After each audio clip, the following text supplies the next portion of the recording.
Hello everyone. तो आप thumbnail ही देखकर समझ गए होंगे कि हम आज किस टॉपिक पर बात करने वाले हैं।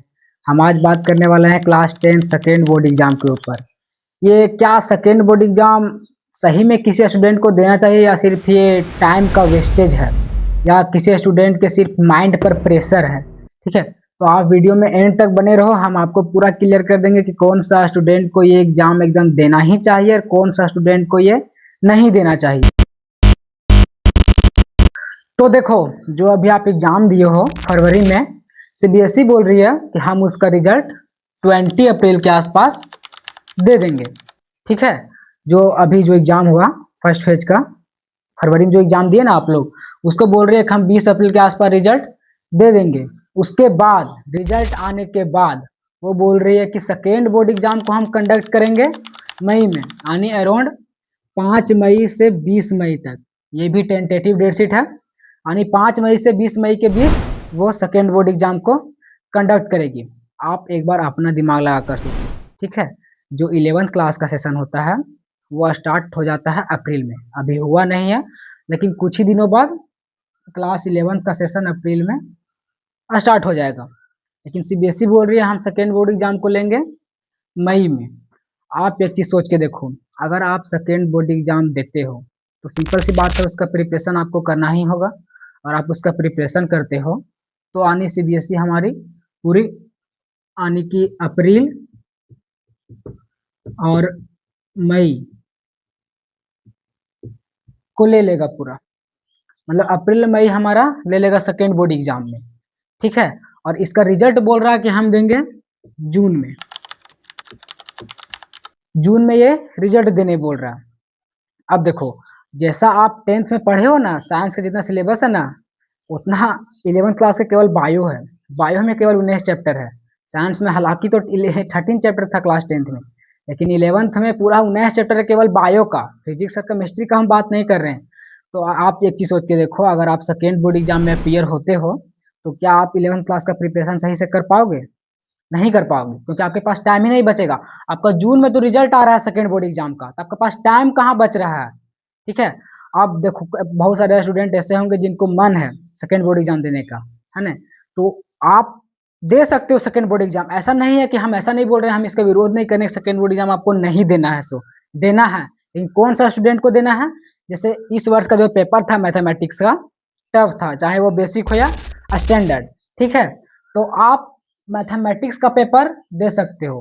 केवल मैथमेटिक्स का नहीं, ध्यान से सुनना मेरी बात। ठीक है, आप 3 सब्जेक्ट किसी में भी अपीयर हो सकते हो बोर्ड एग्जाम में। लेकिन आप एक चीज सोच के देखो, अगर आप 3 सब्जेक्ट में अपीयर होते हो, अगर आपका एग्जाम खराब हो गया है तब आप अपीयर होना। ठीक है, अगर आपका एग्जाम खराब हुआ है तब आप अपीयर होना। अब देखो, आपका एग्जाम किसी में भी खराब गया होगा, या तो आपका मैथ्स में गया होगा, साइंस में गया होगा, इंग्लिश में गया होगा, किसी किसी स्टूडेंट का तो पांचों में गया है जो लोग नहीं पढ़े हैं। लेकिन अगर आपका किसी एक में गया है तो आप उस इंडिविजुअल सब्जेक्ट का ही एग्जाम दो। और यहाँ पर आएंगे अब 3 कंडीशन के स्टूडेंट। एक स्टूडेंट होगा जिसने साल भर मेहनत किया फिर भी उसका एग्जाम खराब गया। ठीक है, एक स्टूडेंट आएगा जिसने मौज मस्ती करके एवरेज ठीक ठाक प्रिपरेशन की, और एक स्टूडेंट आएगा जो कि प्रिपरेशन ही नहीं किया और उसका एग्जाम खराब गया। तीनों स्टूडेंट के लिए मैं क्या करना है बताता हूँ। ठीक है, जिसने पूरे होल ईयर मेहनत किया है, पूरे साल भर मेहनत किया है, ठीक है, आप एक काम करो, अगर आपको किसी सब्जेक्ट में एग्जाम देना है, ठीक है, हम एज्यूम करके चलते हैं मैथमेटिक्स का एग्जाम है 8 मई को। ठीक है, एज्यूम कर रहे हैं हम, ऐसा रियल में है नहीं, हम मान रहे हैं 8 मई को आपका मैथमेटिक्स का एग्जाम है और आपने साल भर मेहनत किया है। ठीक है, और आपका एग्जाम सही नहीं गया है। आप एक काम करना, आप इसका प्रिपरेशन 2 मई से 3 मई के बीच स्टार्ट करना। ठीक है, इसका प्रिपरेशन मैथमेटिक्स का 2 मई से 3 मई के बीच स्टार्ट करना। दूसरा कंडीशन का स्टूडेंट जो वो होगा जिसने एवरेज ठीक ठाक प्रिपरेशन की थी, मतलब मौज मस्ती के साथ प्रिपरेशन किया था, लेकिन उसका भी एग्जाम खराब गया। आप लोग रिजल्ट के बाद पढ़ना स्टार्ट कर दोगे। ठीक है, जिसने एवरेज प्रिपरेशन किया था वो रिजल्ट के बाद पढ़ना शुरू कर देगा। ठीक है, और एक वो स्टूडेंट आएगा जिसने मेहनत ही नहीं किया पूरा गोल। ठीक है, उसके लिए मैं बोल रहा हूं कि आप अभी से ही, आज 6 अप्रैल है, आप अभी से ही प्रिपरेशन स्टार्ट कर दो किसी भी सब्जेक्ट का, जिसमें भी आपका एग्जाम खराब गया, ठीक है। लेकिन यार आप मेरी बात मानो तो 10th का परसेंटेज कहीं काम नहीं आता, ठीक है। लेकिन आपको फिर भी एज ए इम्प्रूवमेंट की सब्जेक्ट में एग्जाम देना है। अगर आपको जैसे मैथ या साइंस में खराब गया एग्जाम और आपको IIT जेईई नीट करना है आगे चलकर फ्यूचर में, तो फिर आप मैथमेटिक्स या साइंस की इम्प्रूवमेंट एग्जाम दे सकते हो, कोई दिक्कत की बात नहीं है। लेकिन मेरी सलाह माने तो 10th का एग्जाम का पेपर जो होता है वो 10th का मतलब कहीं काम नहीं आता है। सिंपल वे में समझो, 10th का पेपर आपका कहीं भी फ्यूचर डिसाइड नहीं करता है, ठीक है। बाकी अगर आप मेरी बात से एग्री हो तो अपना राय जरूर देना। बाकी थैंक यू एवरीवन, मिलते हैं किसी नेक्स्ट वीडियो में।